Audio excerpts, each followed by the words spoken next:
All right, in this lesson, part 4, we are now getting ready to solve polynomial equations, but in order to solve them, we have to factor first. But before we actually start solving, I want to do a little review here.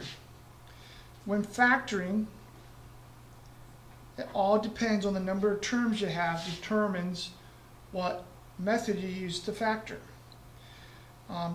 First thing is you always look for monomials.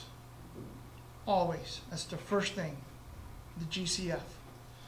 You will always look for that first. Because you can factor out a monomial, makes the number smaller, so therefore makes the rest of the factoring a little bit easier. Once you factor out the monomials, the next step is the number of terms. Right? The number of terms determines the method we use to factor. If I have 2 terms, then I have difference of squares I could use,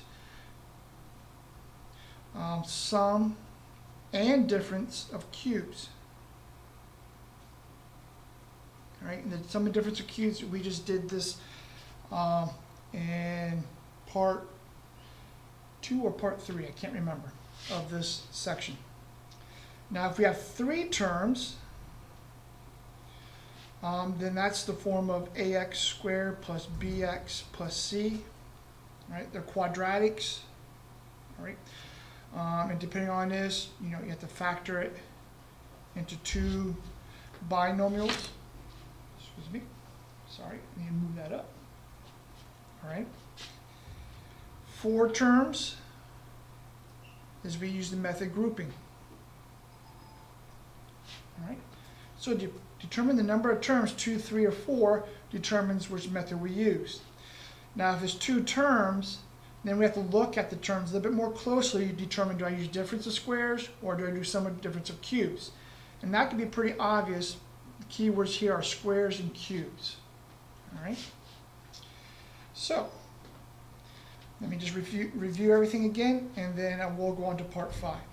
All right, so when factoring, or actually when we're solving polynomial equations, we have to factor first.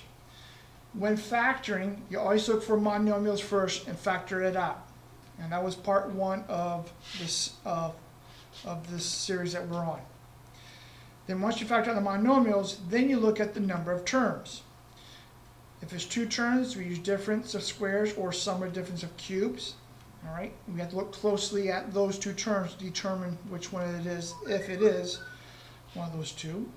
If it's 3 terms, then we use this method which we learned in chapter 4. All right. Then 4 terms, then we factor it by grouping. All right. So this is how you factor in order to solve some polynomial equations.